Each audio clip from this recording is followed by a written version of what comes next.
Langkah-langkah metode ilmiah. Langkah-langkah metode ilmiah sebagai berikut. Yang pertama, merumuskan masalah. Yang kedua, hipotesis. Yang ketiga, menetapkan variabel penelitian. Yang keempat, menetapkan prosedur kerja. Yang kelima, pengumpulan data. Yang keenam, mengolah dan menganalisis data. Yang terakhir adalah membuat kesimpulan. Yang pertama, sebelum kita melakukan percobaan atau penelitian ilmiah, yang pertama kita harus melakukan metode merumuskan masalah. Masalah dalam kegiatan ilmiah memiliki arti sesuatu yang harus kamu teliti untuk memperoleh jawaban dari pernyataan. Perumusan masalah harus dalam pernyataan terbuka untuk jawaban yang beragam. Rumusan pertanyaan perlu kamu cari melalui eksperimen. Nah, dalam perumusan masalah, jadi semua orang bebas untuk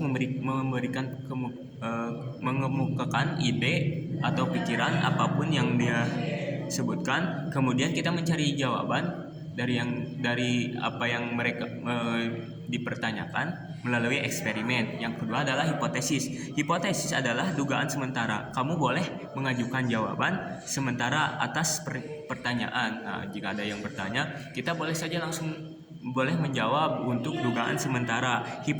Hipotesis juga itu harus logis dan berdasarkan fakta. Jadi kita tidak boleh mengarang-arang. Yang selanjutnya adalah menetapkan variabel penelitian. Variabel penelitian dibagi menjadi 3. Yang pertama, variabel bebas adalah variabel yang sengaja mengubahnya untuk melihat. Yang kedua, variabel terikat. Dalam variabel yang diukur atau diamati sebagai hasil percobaan. Yang ketiga, variabel tetap adalah variabel yang tidak bisa diubah. 3 variabel. Kemudian yang keempat, menetapkan prosedur kerja. Prosedur kerja merupakan langkah-langkah kerja yang terpenting dan runtut. Urutan langkah kerja ini dibuat ringkas namun dapat menggambarkan secara tepat pekerjaan yang harus dilakukan. Nah, dalam menetapkan prosedur kerja, kita harus mencatat hal-hal yang penting yang akan kita lakukan. Namun walaupun kita mencatat hal yang penting, tapi hal tersebut mencakup semua yang akan kita lakukan. Yang kelima, ada pengumpulan data. Setiap gejala yang terjadi saat melakukan percobaan harus dicatat.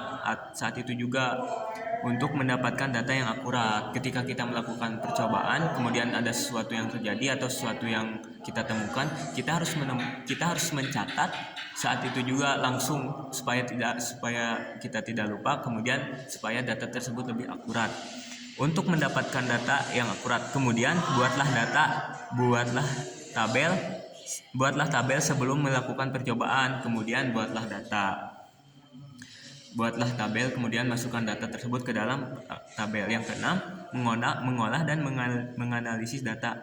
Tabel dan grafik merupakan alat yang sangat bermanfaat untuk menyusun dan menganalisis data.